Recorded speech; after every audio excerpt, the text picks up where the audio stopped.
ময়মনসিংহের ত্রিশালে উন্নয়ন প্রকল্পের অনিয়ম ও দুর্নীতি অনুসন্ধানে হঠাৎ অভিযান চালিয়েছে দুর্নীতি দমন কমিশন।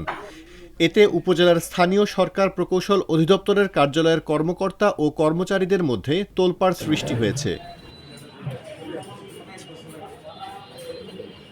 ২৯ এপ্রিল মঙ্গলবার সকাল ১০টা থেকে দিনভর উপজেলার বিভিন্ন এলাকার রাস্তা, ব্রিজ ও কালভার্ট সরেজমিনে পরিদর্শন করে এই অভিযান পরিচালনা করা হয়।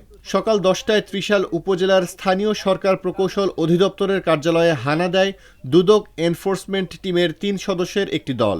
এ সময় দুদক কর্মকর্তারা উপজেলার বিভিন্ন উন্নয়ন প্রকল্পের নথিপত্র খতিয়ে দেখে তার কপি সংগ্রহ করেন।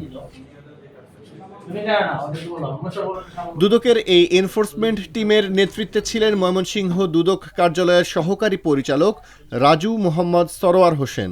পোড়াবাড়ি ব্রিজের এই যে নির্মাণাধীন একটা কাজে এখানে এসে দেখলাম যে নির্মাণ হয়েছে, কিছু বাকি আছে, কিছু জমি জটিলতার কারণে যেটা জানা যাচ্ছে এই কারণে এই কাজগুলো বাকি আছে এবং আমরা সর্বক্ষণিক এগুলো তদারকি করব, এটাই আমাদের বক্তব্য। রাজু মোহাম্মদ সরোয়ার হোসেন জানান, বেশ কয়েকটি প্রকল্প খতিয়ে দেখে নমুনা সংগ্রহ করা হয়েছে। পরবর্তীতে এসব বিষয়ে বিস্তারিত জানানো হবে।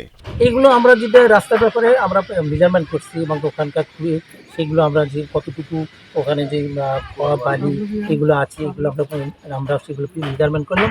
এগুলো আমরা এখন যে ওনাদের যে ইয়াগুলো যেগুলো প্রকল্পের যে মেজারমেন্ট কতটুকু আছে সেটা তুলনা করে আমরা পরবর্তীতে আপনাদেরকে জানাবো।